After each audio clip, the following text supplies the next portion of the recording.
Dzień dobry, dzień dobry. Mamy sobotę, mamy piękną pogodę. Mamy ranek, właśnie kończymy śniadanko. Dzisiaj się będziemy zbierać stąd i pojedziemy w kierunku Zadaru. Wczoraj sprawdzaliśmy, to będzie nie całe 300 km. Ja pamiętam, że 3,5 godziny. Tak, jedziemy drogami takimi wolniejszymi, ponieważ nie chcemy płacić za autostradę. Jest równoległa droga. W sumie pokazuje o 50 czy 60 km mniej i o 40 minut więcej, więc tak naprawdę to żadna różnica. Droga nad samym brzegiem. Tak, więc jak będą fajne miejsca, to się też zatrzymamy. Słuchajcie, 2 noce spędziliśmy tutaj właśnie w tym apartamencie. On nazywa się Villa Bura i w sezonie jest też na wynajem. Jakbyście chcieli przyjechać, spędzić tutaj wakacje, to w internecie, w Google czy w Facebooku Villa Bura. Tam wam za chwileczkę jeszcze zrobię przebitkę z ich szyldem. Tutaj jest naprawdę wszystko na wysokim standardzie. Tu jest, słuchajcie, taka salono, jadalnia. Tutaj jest część wypoczynkowa z dużym telewizorem. Kominek, gdzie wczoraj paliliśmy. Tutaj macie kuchnię, aneks kuchenny. Zlew, zmywarka, piekarnik, ekspres do kawy, lodówka. To wszystko, co powinno być. Myśmy korzystali z jednej z sypialń. Tutaj wam pokażę, tak na szybko. Sorry, bo jest bałagan. Będziemy sprzątać. Duże łóżko. Spaliśmy tu w 3 osoby. Również telewizor. Jak ktoś lubi oglądać w łóżku. Jest oczywiście do pokoju dodana łazienka z dużym prysznicem.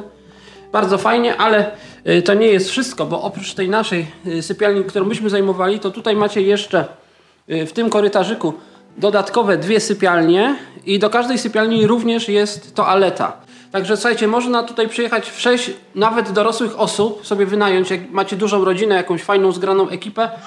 A tutaj jest pokój zabaw. Tutaj jest fajnie, jak macie dzieci, bo jest od razu dla dzieci takie różne zabawki przygotowane.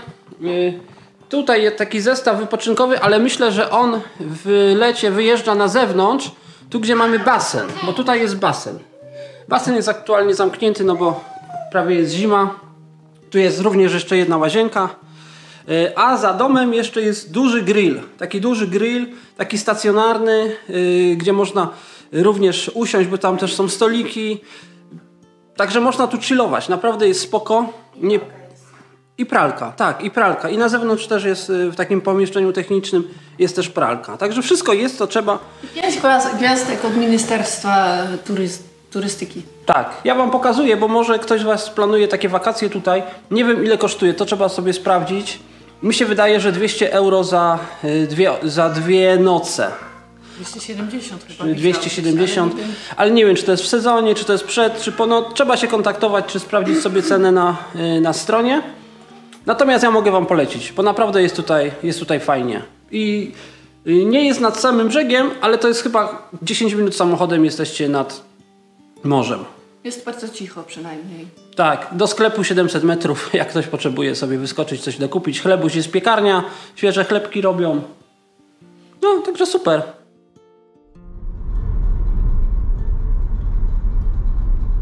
No to znów jedziemy. Dzisiaj ustaliliśmy sobie na cel Zadar, albo przynajmniej te okolice, bo raczej nie samo miasto. Chyba już opowiadaliśmy. Tak, o tym, mówiliśmy tak? Przy śniadaniu. właśnie nagle mi się przypomniało, że już mówiliśmy. No więc jedziemy. No. Prawie pół godziny jesteśmy w drodze. Jedziemy wzdłuż morza, jest ładna pogoda, są ładne widoki. No jedziemy zwykłą drogą, nie autostradą, to chyba też mówiłem i powiem wam, że spodziewałem się gorszej drogi, że będzie się wiła przez jakieś miasteczka. Ona przechodzi co prawda, ale często jest obwodnica, także ograniczenie do 60, jedzie się 70. Tutaj dobrze są oznaczone fotoradary. Jak jest, to zawsze na wjeździe do takiej miejscowości jest znak, że tu są fotoradary. No, przynajmniej tak zauważyliśmy. Ale fotoradary są takie malutkie, że później trzeba strasznie rozglądać się i szukać, gdzie on tak naprawdę jest. Ale zazwyczaj są na latarniach ulicznych, więc wiadomo, gdzie patrzeć. I co, popatrz, przez skrzyżowanie leci. No a ktoś mógłby tam wyjechać, nie? Na skrzyżowaniach nie wyprzeda się. Jak widzicie, na górach przed nami leży świeży śnieg. Zima idzie. Te góry są wysokie. Wiesz, myślę, że metrów z 1000 na pewno. Albo może więcej. Zgadnijcie, gdzie jedziemy. No nie uwierzycie. Nie uwierzycie i pewnie to samo robicie w sobotę. A, może tu. Myślę, że tak, że zagapiłem się od tego gadania. Ale już jesteśmy blisko. Jesteśmy blisko, słuchajcie, jesteśmy pod Lidlem. Kupić banany. I bułeczki. Bo wszystko mamy, tylko bananów nie mamy. I bułeczki, i bułeczki, tak. Renda ma rację. Ale muszę przyznać, że Lidl położony w bardzo ładnym miasteczku i w bardzo ładnej okolicy, bo w ogóle ma taki fajny mural, ale zaraz tutaj, patrzcie się, jest mini marina. Także można w sumie, jakby ktoś miał potrzebę, przepłynąć jachtem i zrobić sobie zakupy w Lidlu. Tak, tam jest wyjście na morze, tam jest mostek. A morze jest, no tam widzicie pewnie maszty już takich większych żaglówek, czyli 100-150 metrów stąd.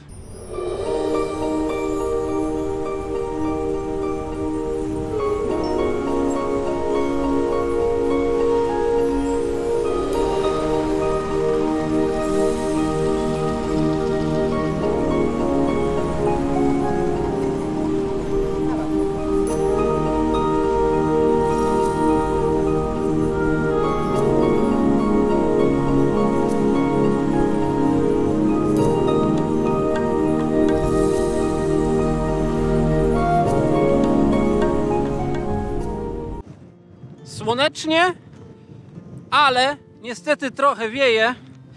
W miejscach, gdzie nie ma tego wiatru i można się tak wystawić do słoneczka, to jest naprawdę cieplutko, to wtedy bym bez tej bluzy mógł chodzić. Zatrzymaliśmy się przy drodze, jedziemy cały czas piękną drogą wzdłuż wybrzeża. W ogóle nie ma sensu jechać, słuchajcie, tu autostradą, bo nie macie widoków. A widoki właśnie zaraz wam pokażę, bo po to tutaj przyszedłem na punkt widokowy, nieoznaczony. Sam stwierdziłem, że tu stanę i na pewno będzie piękny widok. Także zobaczcie, jak tu jest fajnie. Jedziemy gdzieś z tamtej strony. Nie wiem, ile już przejechaliśmy, z 60 km. Jeszcze ponad 100 do zrobienia. Ale dzisiaj jest super. Dzisiaj naprawdę się fajnie jedzie i naprawdę mamy piękne widoki. I piękna droga. Lisowi chyba zimno. No. Gdzie masz czapkę, Lisa? Gdzie masz czapkę? W samochodzie. Stanęła w samochodzie i od razu pokazała, że wodę. No. Tu akurat podjechaliśmy do góry, oddaliliśmy się troszeczkę od morza, ale tak to ta droga naprawdę jest przy samej plaży. Myślę, że to będzie najwyższy punkt, coś koło 300 metrów. Już nie powinniśmy później wyżej podjeżdżać. Idę do auta, bo mi zimno. Zobaczcie, co się tam dzieje. I nad morzem, jakie są, nie wiem, czy teraz widać, jakie są fale. Są duże fale, wiatr podwiewa, widać, że takie mgiełki powstają nad wodą, bo woda po prostu leci w powietrze. A tutaj takie chmury. Już mieliśmy troszeczkę deszczu, to nic strasznego jeszcze nie było. Ale chyba zaraz wjedziemy w mgłę. Albo może w gorszy deszcz.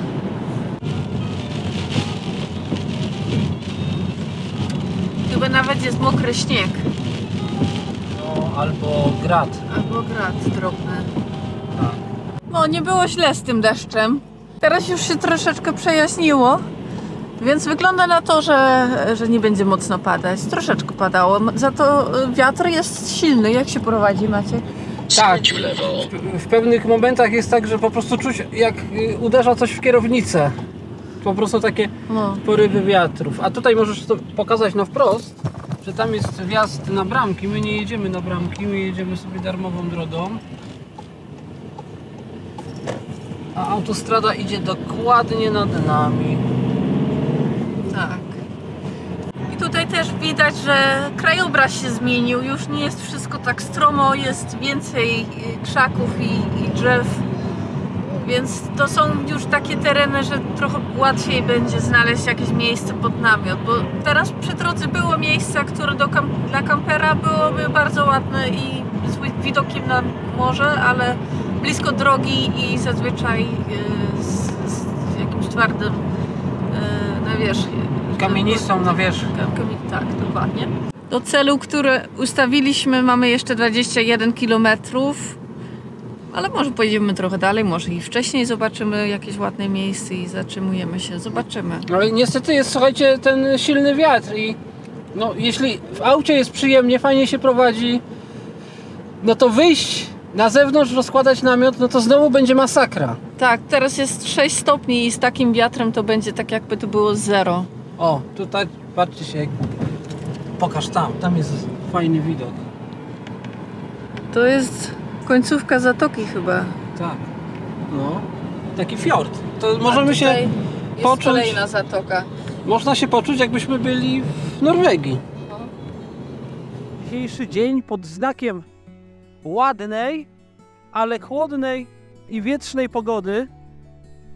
No i tak się znowu rozglądaliśmy, gdzie by ten namiot postawić i wjechaliśmy na czyjś prywatny teren. No ktoś tutaj ma jakiś taki mini, nie powiedziałbym, że tartak.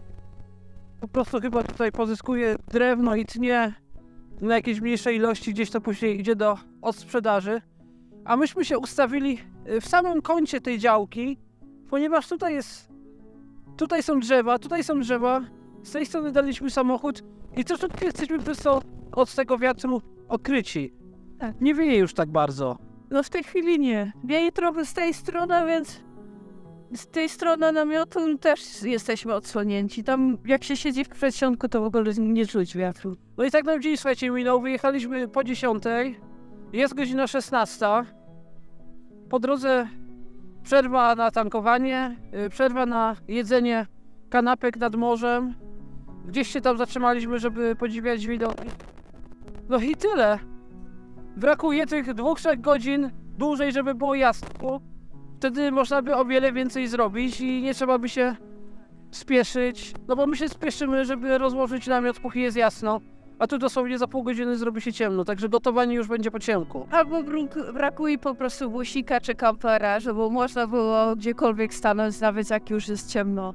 I od razu pójść spać. Tak, i to wszystko robić w środku. No nic, no, tak chcieliśmy, tak mamy. To jeszcze wam pokażę okolice tutaj, obok, póki jest jasno. Są ułożone takie płoty, zaraz podejdę, z kamieni i no pewnie to były jakieś małe pastwiska czy coś takiego. Ja tak myślę, że po prostu tutaj wszędzie leżało dużo kamieni i oni je sprzątali na lewą i na prawą stronę i po prostu usypywali takie płoty. Zobaczcie. Jest całkiem wysoki. Z 1,50 m. I on tak samo z drugiej strony jest taki sam, który odgradza tam, gdzie mamy namiot postawiony. Nie wiem jaka szerokość. 40 metrów, długość może 100. Jest takie całkiem spore poletka. I tam jest kolejne. Tylko tam jest, widzę, już założony pasterz elektryczny, więc może ktoś tu wypuszcza jakieś zwierzęta latem. No od tej strony tutaj to już jest las. To jeszcze jest coś takiego. Nie mam pojęcia, może kiedyś to była studnia? Nie mam pojęcia. W każdym razie teraz też są tutaj kamienie. A dalej jeszcze nie była. Zaraz zobaczymy. Jest trochę śmieci, niestety. Jakichś takich butelek powywalanych, dużych, 5-litrowych. Jak tu przyjechaliśmy, rozglądaliśmy się za tym miejscem, to szedł dziadek. O, zobaczcie jakie duże szyszki. To szedł dziadek z takim wielkim konarem drzewa. Ja nawet myślałem, że może to jest właściciel tego pola. I go zapytałem. On mówi, że nie, że właścicielem, oni tu mówią słowo gazda, używają, że gazdą jest kto inny. A ja mu wyjaśniłem jaka sytuacja, że chcemy się tu przenocować. On mówi, że w jego opinii właściciel też by się zgodził. No więc powiedzmy, że mamy pół zgody na ten nocleg. No i tak jak mówiłem, tam są zwierzęta. Tam są, słuchajcie, owce. Także ten pasterz jest tutaj ustawiony, żeby te owce po prostu nie uciekły. Teraz tak sobie pomyślałem, że może ten facet, z którym gadałem, który niósł ten wielki konar, to był właśnie pasterz, no bo on właśnie szedł w tamtą stronę, gdzie wam pokazywałem to stado owiec.